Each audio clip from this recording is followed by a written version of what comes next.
I did a workshop on aligning with your highest self.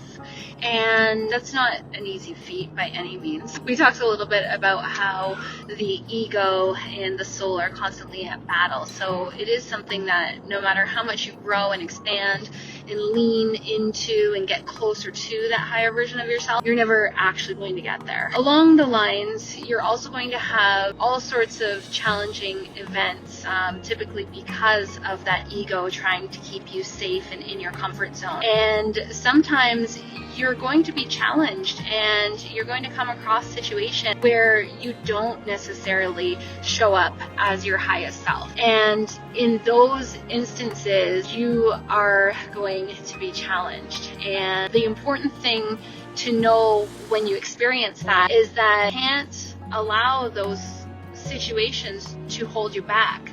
A lot of the times what we do is we might feel a lot of remorse because we know that really and truly our highest self was not showing up. For example, when you have conflict with another person and maybe there's negative words being exchanged. And the important thing to remember during those times is that forgiveness is really key in moving on from those experiences.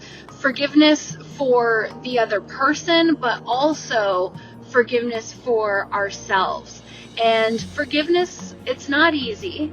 It can come a little bit easier once you have the realization that we are all just doing our best given our current level of growth. And we are all going to be challenged by this battle of ego versus soul. So in those times, whether it's through words that are exchanged with someone or whether it's with energy and writing and intention, again, the key is forgiveness.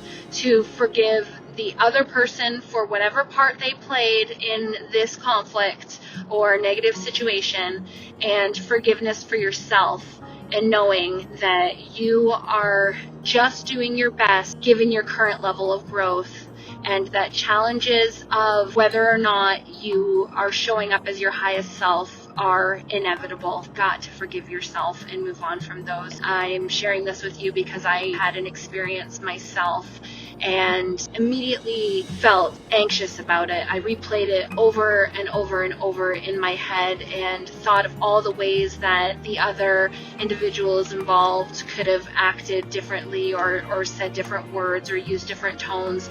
I thought of all the ways that I could have shown up differently, and in that moment I've been able to see how much I've grown as a human, because I did offer an apology and I made it clear that I was remorseful for the way that I showed up, that I was not showing up as my highest self.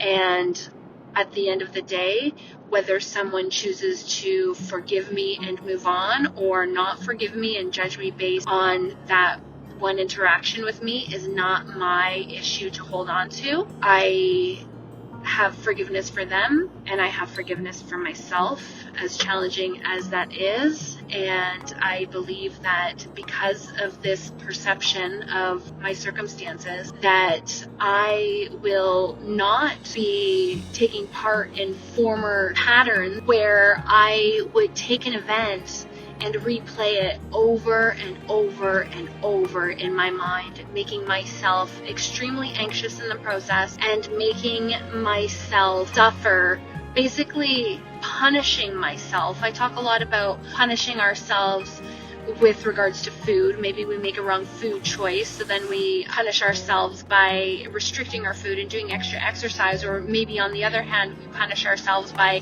having that fuck it moment where we're like, what difference does it make if I just go ahead and, have all these other things, eat all this other food, and punish ourselves in that way? Because at the end of the day, one meal, food, or choice isn't a mistake at all. It's a choice, and that choice may not get you closer to your highest self or closer to your goals, but you can always pivot and adjust after you make a choice. And in those times where we're making choices that are not in alignment with our highest selves, again, forgiveness is the key. Forgiveness, when you have it, is also an indication that you are growing and expanding and stepping into that higher version of yourself.